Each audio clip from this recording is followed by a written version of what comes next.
Netshitomboni. I work at Statistics South Africa, and I have the publication services, which within it there's a language services that's responsible for translation, editing, and terminology development. And on top of that, we also have to manage language policy, which requires us to implement multilingualism in South Africa. Can you explain what it is, why Statistics South Africa has an interest in terminology? What is the relationship between statistics and terms? Okay. First of all, our mandate as Statistics South Africa is to collect and we process, we analyze, and we publish and disseminate statistical information. And considering the context in which we operate in a multilingual context. So most of the terminology, which is our concepts and definitions that are used in all surveys and census, were available mainly in English and to a certain extent in Afrikaans. But since now we have all 11 official languages, we are obliged as a department to make sure that there's information uh, available in all official languages so that when we go collect, people can understand what we are requesting from them. And when we publish, people can understand the statistical information about their area, about the status of the economy, educational level, all the likes, or demography of the country. So it is very important that, as they say, we are able to even have our collection, our data, our tools, our questionnaires in all official languages so people can understand what we are requesting from them. That is very critical for our data to be credible because now we would have collected from people who understand and then communicate back to them as we have the responsibility of informing the country. Zulu speakers who go on to university would end up speaking English, but the bulk of the population would not be comfortable in English at a reading level. It's the majority, and also I think it's also the literacy level of our people. They are not as proficient in English because previously we were living in sometimes mainly monolingual areas. So the mix is mainly in the metros.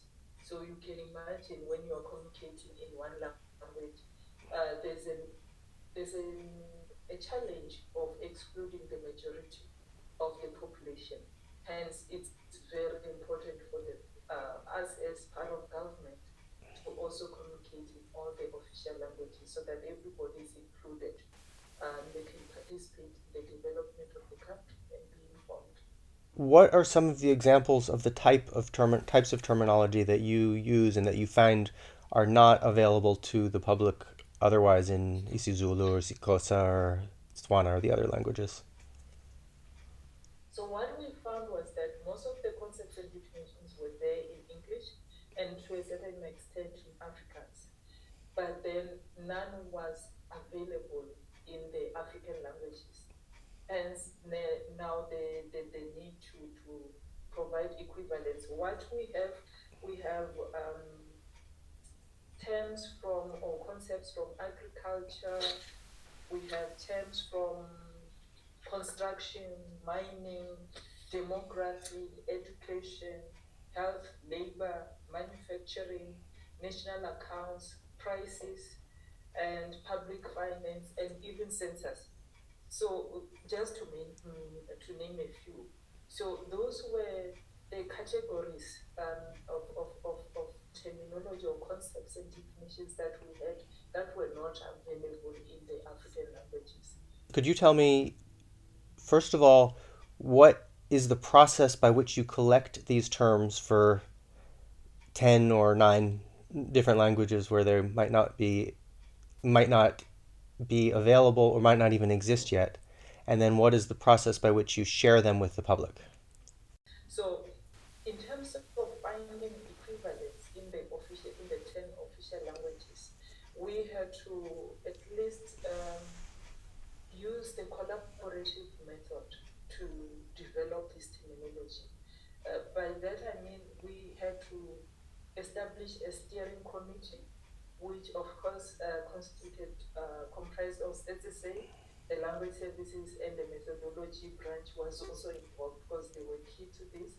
We had the Pan South African Languages Board, the Department of Arts and Culture, which we had the National Language Services, we had the University of South Africa, the Department of Statistics there, and also the South African Bureau of Standards, SABS, involved because we were aware that the task was too huge for us to handle by ourselves without capacity. And from there, we started to lobby or recruit more language experts from the private sectors, from banks, from universities, and also from government departments, municipalities, and the likes, to come and form working groups for each language group. And then they would meet. It was a face-to-face meetings for, let me say, almost 2 years, until we completed the project.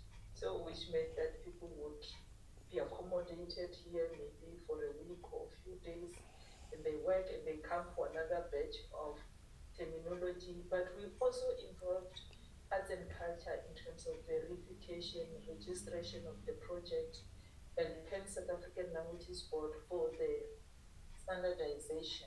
Mm-hmm. And yes, so because we wanted this to be um, of good quality and good standard, we didn't want people to feel like only three people work on this terminology. So we had a huge number. I think at most we'd have 15 Mm-hmm. language experts. But in addition to that, which was crucial, was our service statisticians within statistics, who were there on the ground explaining to different language groups what those concepts or terms meant and what they were meant to achieve in the Okay. surveys. Mm-hmm. Because these are not your general terms, as much as you might say it's accommodation. But in terms of statistics, there's a specific meaning attached to it that a general or lay person would not really understand or would miss and just maybe translate it as a general term. So we needed to avoid that by making sure that survey statisticians are available to explain the context and actually give us an example of where this concept is used or where this term is used in the questionnaire so that we understand what they were trying to achieve when they collect such data. Mm-hmm. Yes. So it was mainly face to face. We tried the online blog where we were inviting language experts even when they were not meeting to contribute to terminology development, but it didn't work that much at that time. I think maybe the technology and the online aspect was still a bit new. Only a few people contributed, so it was that part, that leg of the part was not so effective as we hoped it to. Um, but going forward, I think that is one thing that we're looking forward to say.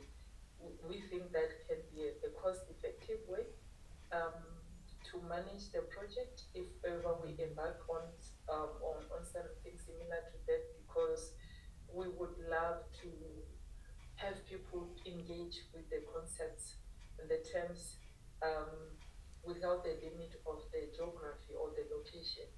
And we think we can achieve much more there. We can save more costs on accommodation, travel, and maybe we can have many more people involved in the Right. project.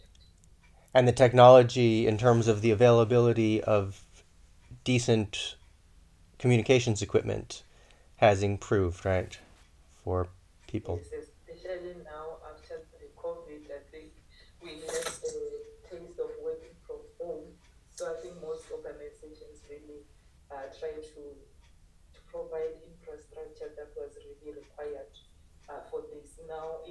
most of the conferences are done online, virtually. Mm-hmm. So I think infrastructure-wise, we should be okay for to handle something like that. Mm-hmm. So, just a quick question on Pansalb. So, Pansalb has boards for each language, right? With groups of experts and scholars. Submitted different. So before we collated all the terms into one publication, where we would say multilingual, most of the lists were in different languages. Mm-hmm. So we would have a working group from each vendor submit their own list. It will still be the same, similar sort of language, which is English, but then it will only have your vendor equivalent.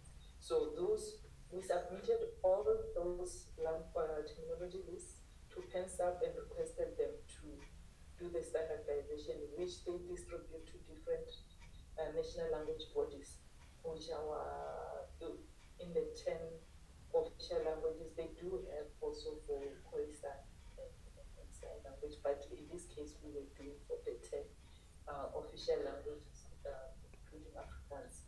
So they would work on them and then they would bring them back with their comments and suggestions, and we would either engage with them when we are not clear and then we accept, and then those will be considered standardized, and from there we collated the whole publication into one. Mm-hmm. Into Word. You put that. It was in Word. It was in Word, and then we decided to have it in PDF. And how we, and I think I forgot to respond to your question. How did we help people, make people aware of what we have produced? What we did was, once we compiled the publication, we launched it. So we had a huge event where we invited all the language experts that could be accommodated, and we invited the media. Mm-hmm. We wrote newspaper articles. We also translated radio scripts Mm-hmm. into all the official languages that went to community radio stations and national radio stations. We did that, but that was not enough because we still wanted people to have this terminology list in their hands. So we had to develop a database where we were sending this to most of the institutions, even individuals.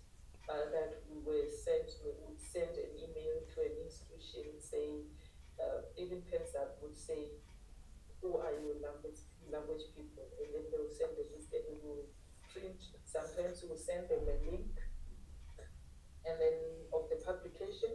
Sometimes we'll send them CDs. Then they were still very popular. Mm-hmm. We had memories that we sent, and we mainly also sent the hard copies. So we just tried to meet every need because we still had people who didn't have your internet. Some could have computer but no internet.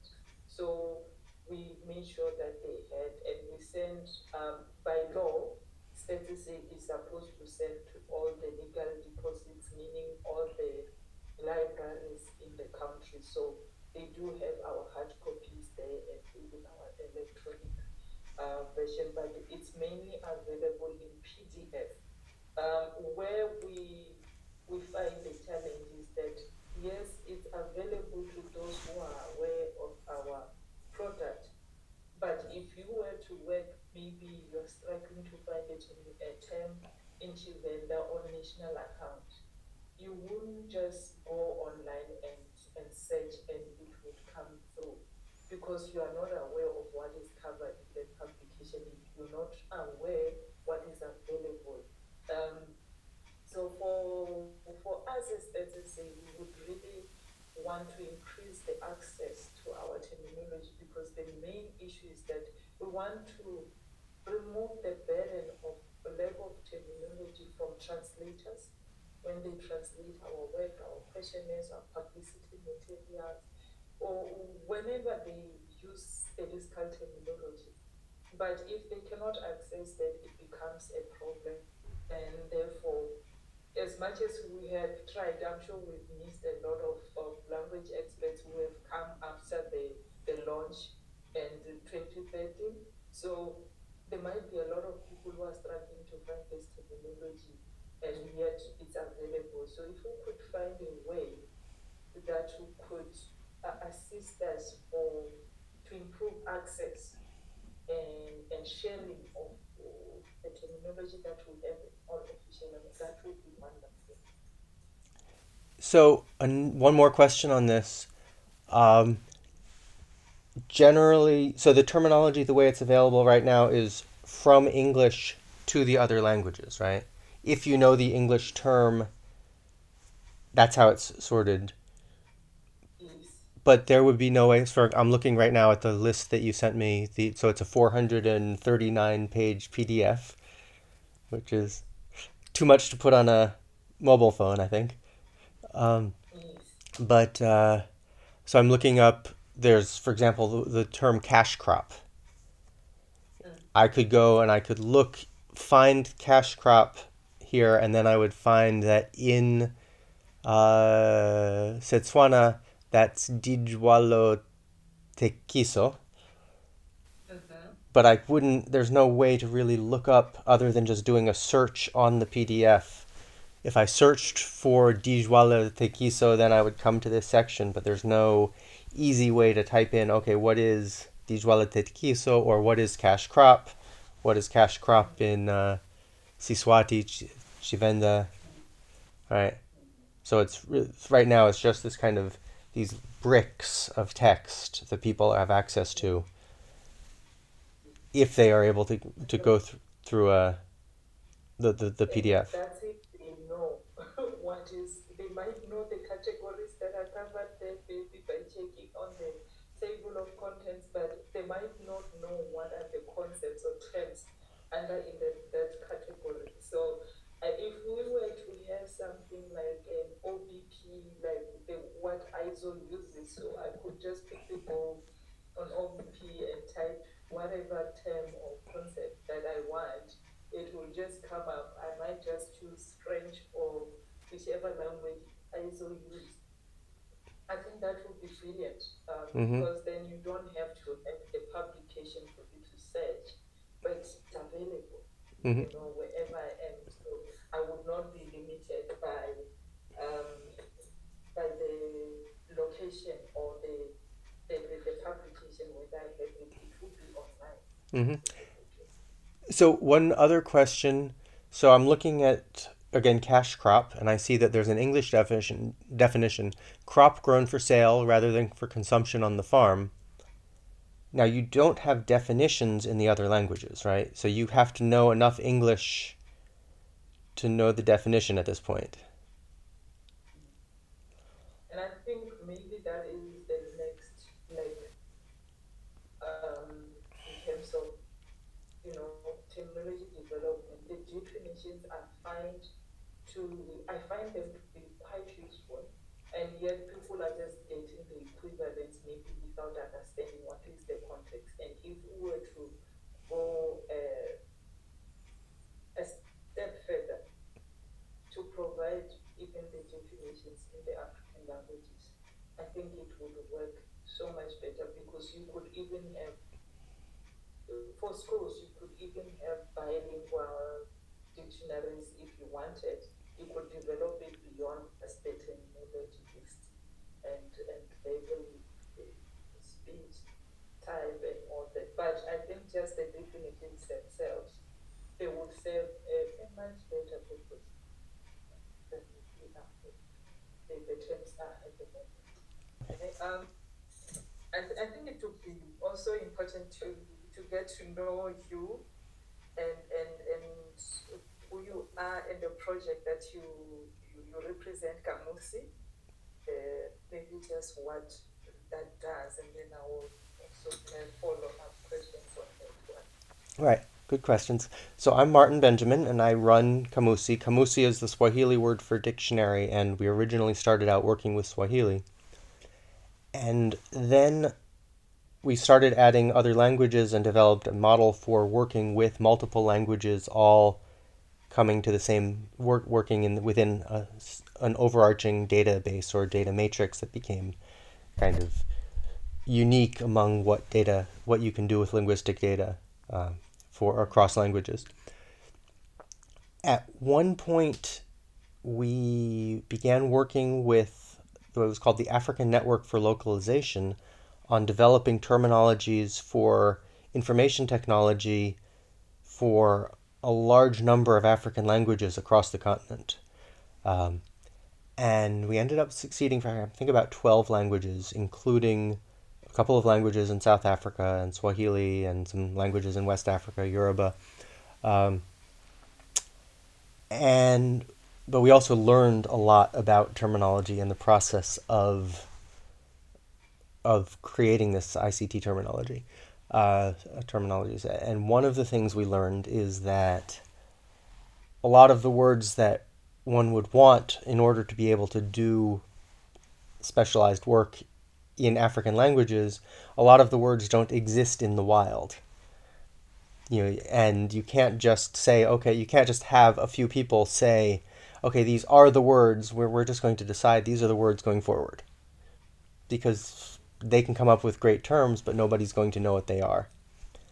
So what we needed to do, what we ended up doing, was we developed an online interface where we could come up with the list of terms that were needed for a particular domain in English with the definitions in English, and then a thread system where people could suggest terms and comment on the terms, comment on the suggestions, uh, so that there were experts for each language, and we didn't have the benefit of the Pan South African Language Board or other expert boards, but there were some experts for each language, and then a wider public, not the entire universe of people who speak Yoruba, but some people who are interested in computers in Yoruba, for example, uh, who could look at these terms, comment on them, and come to a consensus about uh, what the term would be that people would understand, that was not too cumbersome to use, that fit within the language, that had just had the right resonance. Uh, and sometimes it was very sometimes the experts could just go through and say do do do do do do do, and then the public would be able to say yes, that makes sense, that makes sense, that makes sense.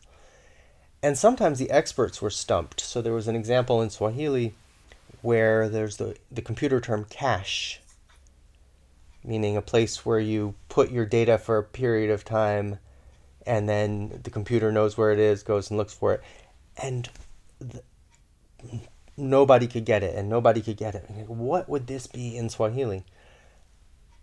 And then somebody from the public said, well, let's step back and say, and what is it that's really going on? We're not hiding anything. It's temporary storage, right?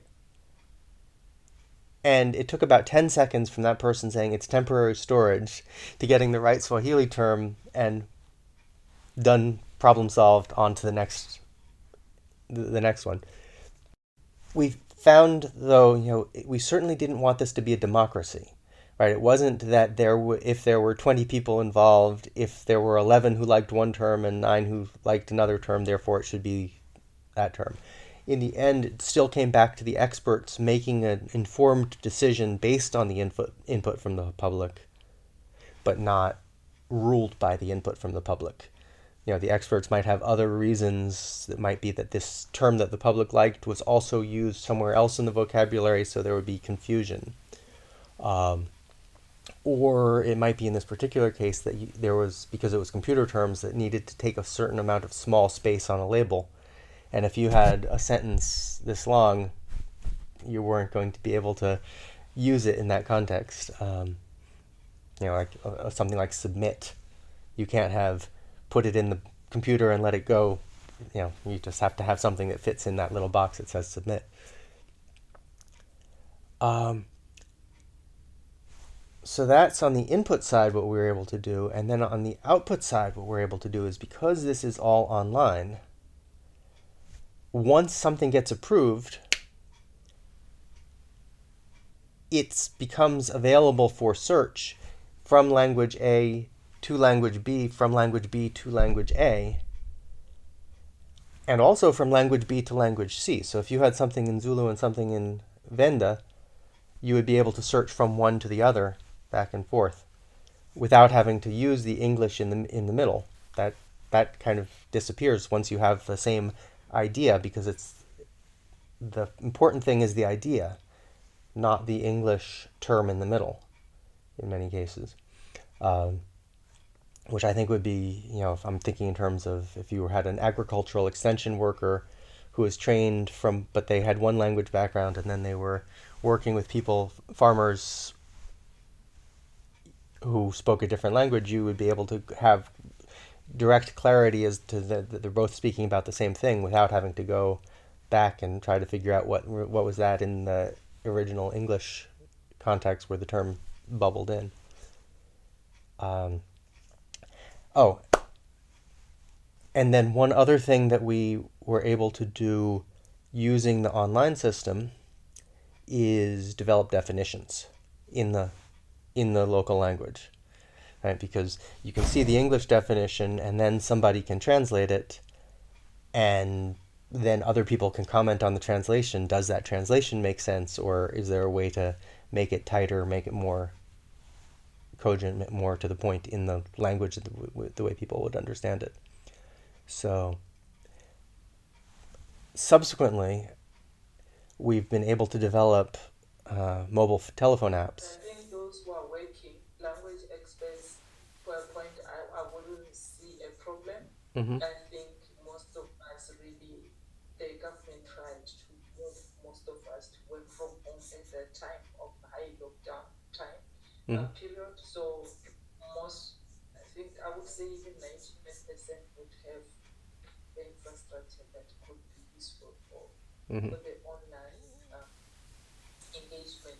But I was just, as you mentioned, that once the term is, this consensus reached, then it can be accessed um, by everyone. And I wanted to just maybe ask a similar question that you asked me: how do people or the linguistic community or those who require terminology get to be aware of what is available, so that now they can start to search? Because without knowing, I would just sit and think, oh, it's not available, or maybe by chance I might just search it, try my Mm-hmm. it would come through. But I was interested to find out how you need to create that awareness of such.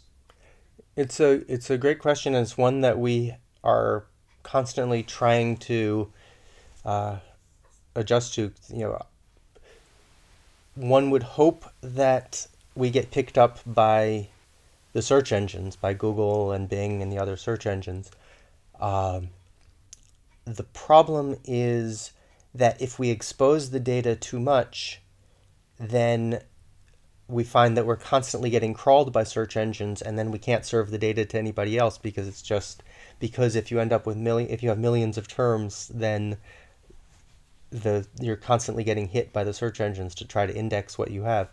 So we're working on those systems. But in terms of do we have an advertise, we really kind of need to have some sort of advertising system that we haven't developed. Some sort of publicity mechanisms. I think that would be a strength that you would bring to the party, right? That you are able to let the South African media know and let people know throughout the country this is where it is. And then, it's a very simple matter of giving people the address and they just go to the address or they, download the app because the app is, so our app is written in a computer language called Ionic. And the advantage of Ionic is that then it's cross-platform. You can put it right on iPhone, you can put it right on an Android device, and you don't have to tailor it for the different ones. Um, right. So it's a question of people knowing basically about the existence of the terminology sets and the other language data, and the organization address. And once they have that, they can access it. And once you know about it, it becomes quite a habit, right? That you can just go to your app. So, um, and of It's quite course, interesting. yeah. And of course, the more data we have, the more useful it is to people, and the more people will want to use it, let other people know about it, word of mouth, and forwarding it to other people. It's this is a problem with other terminology sets also. I see, for example, Europe has this interactive European terminology data, and it's online. And the way it's online, it's great if you know about it. You can find what you need, but to actually get there and find it, it's not there in a way that's really user inviting and user friendly for just the average person on the street. But just maybe before you go, what is it that you think you might be able to offer us? Is it the online interaction with language experts, maybe to coordinate the community development, maybe just that? Because I think the experience of working with men in languages, that for me is actually a valuable one because we are multilingual in nature in South Africa. So that will always go without saying. But what is it that you think you can help us benefit from your knowledge of this Mm-hmm. technology? Right. I think to start with the data that you have already have that you have in the 11 languages, but just in these bricks of text, just being able to subsume those into the database, um, and then put them out to the public in the online forum that we have is will immediately be a benefit.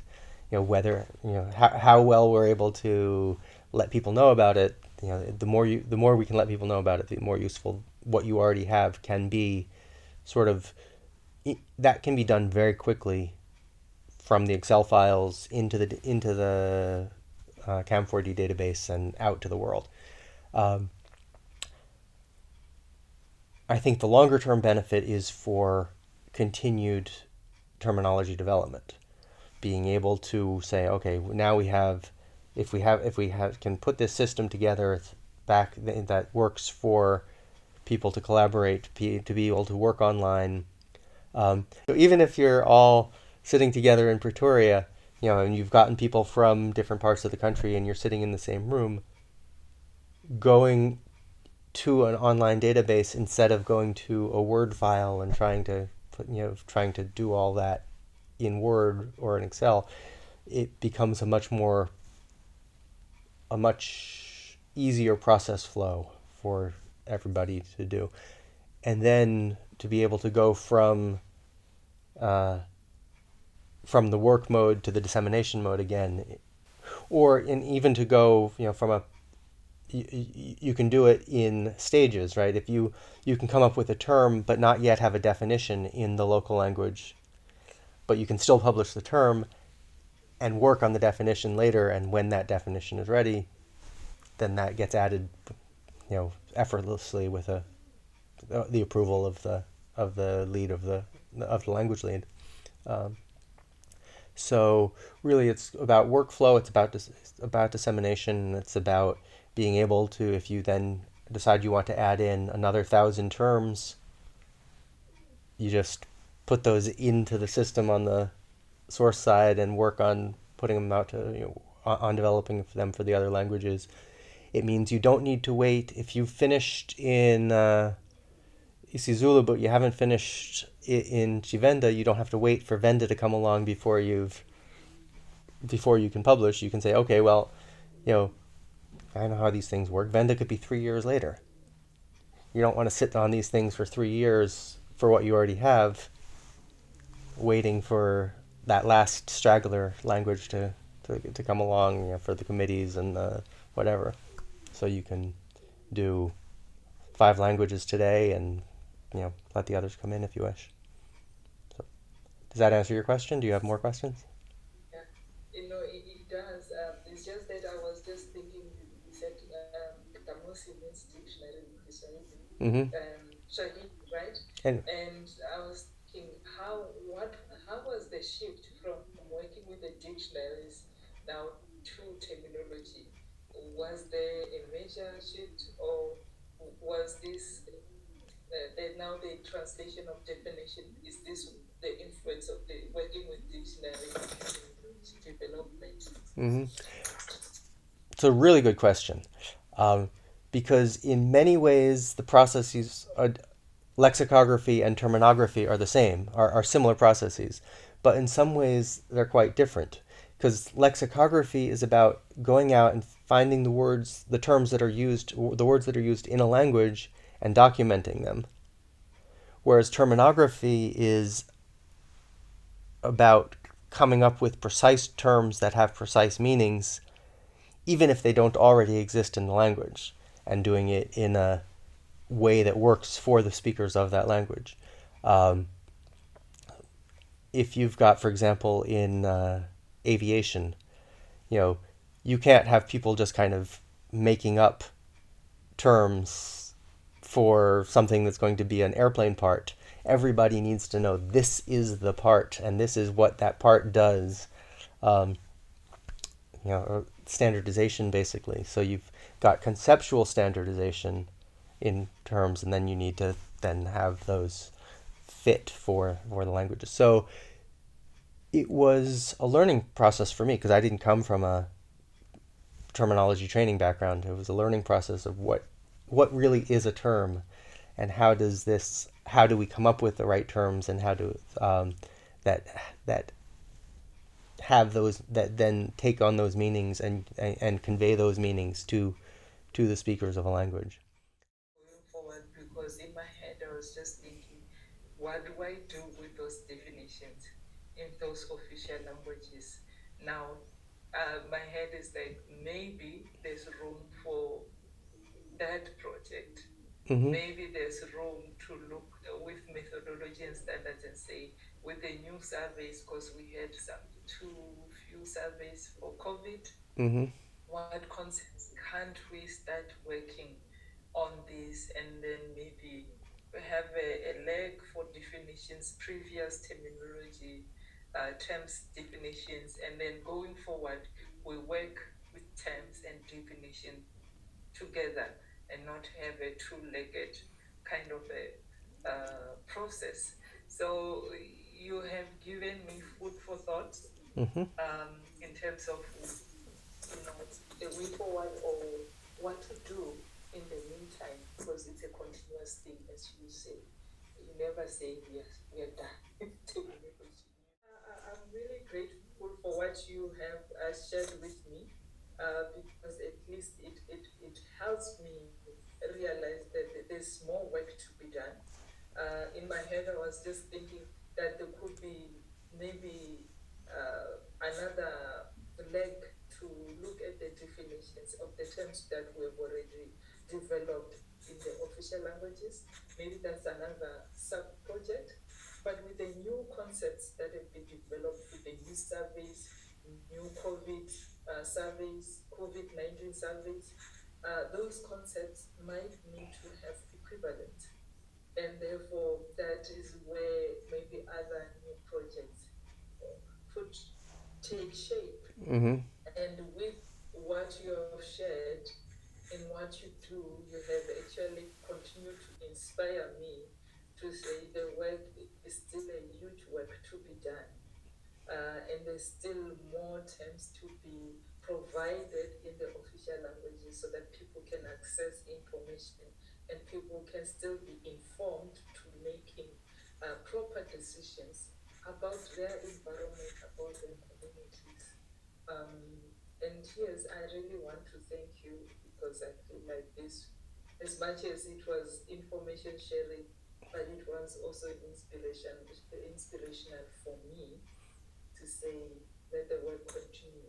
Well, thanks, and it's inspirational for me to see that you're doing the work, and I really look forward to seeing what we can do together.